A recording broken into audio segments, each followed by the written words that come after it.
புதுசா வந்து அந்த வேலைக்கு வந்த லேடி வந்து என்ன பண்றாங்க, சமைக்கிறாங்க. எல்லாருக்குமே வந்து பரிமாறுறாங்க. பாருங்க, எல்லாரும் என்ன எப்படி பாராட்ட போறீங்கன்னு சொல்லிட்டு, அவ்ளோ டேஸ்ட்டா இருக்கும். சாப்பிட்டு பார்த்தீங்கன்னா, இன்னொரு வாட்டி வாங்கி சாப்பிடுவீங்க. அந்த மாரி இருக்கும். சாப்பிடுங்க, சாப்பிடுங்க. நெய்யெல்லாம் நல்லா ஊத்திருக்கு. இப்படி இப்படின்னு சொல்றாங்க. எல்லாரும் வந்து சாப்பிட பார்க்குறாங்க. பார்த்தா பயங்கரமா காரத்த வந்து ஃபுல்லாவே வாரி கொட்டியிருக்காங்க. அத பார்த்து எல்லாம் அதிர்ச்சி அடைறாங்க. உடனே வந்து, "ஐய்யய்யோ! இவ்ளோ காரமா?" சொல்லிட்டு எல்லாருமே ஓடி போய் கஷ்டப்படுறாங்க.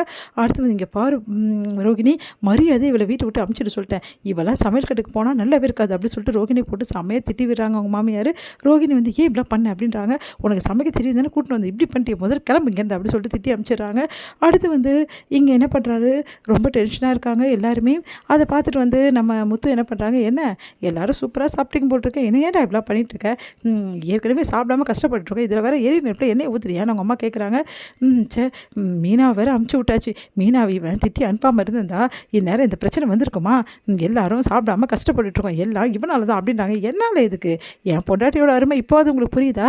என் பொண்டாட்டி இருக்கும்போது வந்து அவள் வேலைக்காரின்னு சொல்லிட்டு திட்டினீங்க, இப்போ வந்து அவள் இல்லைன்னு ஃபீல் பண்ணுறீங்க. இப்போ புரியுதா என் பொண்டாட்டியோட அருமை அப்படின்னோடனே அவங்க அப்பா வந்து, "டேய் முதல்ல உனக்கு புரிஞ்சுதாடா உன் பொண்டாட்டியோட அருமை?" அப்படின்ட்டாரு. அப்படியே பார்த்து என்ன பண்ணுன்னு தெரியாமல் யோசிக்கிறாரு முத்து.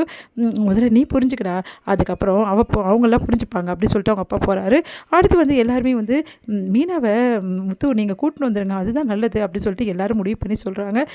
என்ன முத்து, என்ன முடிவில் இருக்கீங்க? மீனாவை கூட்டிகிட்டு வந்துடுறீங்களா அப்படின்னு சொல்லிட்டு கேட்குறாங்க. வந்து ஸ்ருதியும் அப்புறம் அவங்க வீட்டுக்காரர் அதுக்கப்புறம் எல்லாருமே கேட்குறாங்க. அதை பார்த்துட்டு வந்து, மீனாவை கூட்டின்னு வர போகிறதில்ல அப்படின்றாரு. அதை கேட்டு எல்லாம் அதிர்ச்சி அடைகிறாங்க. எதுக்காக அப்படி சொல்லி சொன்னோன்னே, மீனாவை மீனா மேலே எனக்கு கோவம் இருந்துச்சு, உண்மைதான்.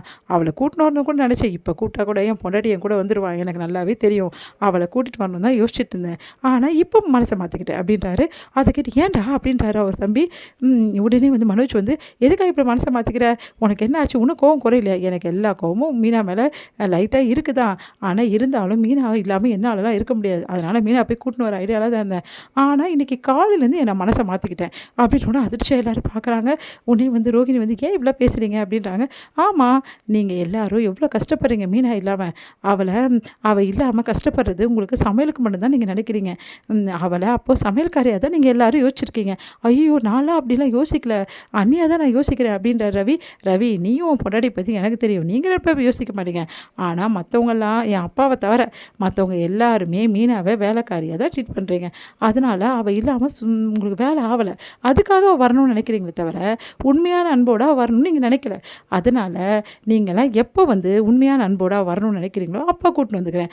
ஏன் அது வரைக்கும் மீனா அவங்க அம்மா வீட்டில் ஜாலியாக சந்தோஷமாக இருக்கட்டும்.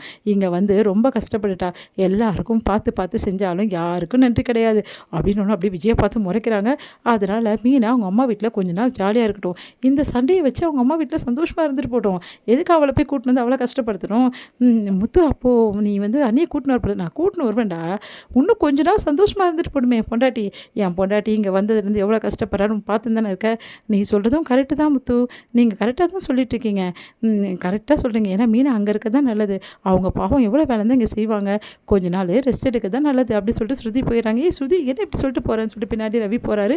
இதெல்லாம் பார்த்து ரோகிணிக்கு வயிறாக எரியுது. உடனே மனோஜை பார்த்து முறைக்கிறாங்க. பார்த்தல, அவர் பொண்டாட்டி மேலே எப்படி இருக்காருன்னு சொல்லிட்டு அந்த முத்து, பொண்டாட்டி இங்கே கஷ்டப்படுறாளாம், அதனால் சண்டை இருந்தாலும் பரவாயில்ல, பொண்டாட்டி அங்கேருந்து சந்தோஷமாக இருக்கட்டும்னு நினைக்கிறாரு. ஆனால் நீ எப்போ பார்த்தாலும் வந்து உங்கள் அம்மா சொல்கிற வேலையை நான் செஞ்சுக்கிட்டே இருக்கேன், அப்போ கூட உங்கள் அம்மா குறை சொல்கிறாங்க, ஒரு வார்த்தை கூட கேட்க மாட்டேங்கிற மனோஜ், ஏன் மனோஜ் நீ இப்படி இருக்க அப்படி சொல்லிட்டு போகிறாங்க. ஏய் ரோகிணி நின்று பின்னாடியே சமாதானப்படுத்த மனோஜ் ஓடிட்டுருக்காரு.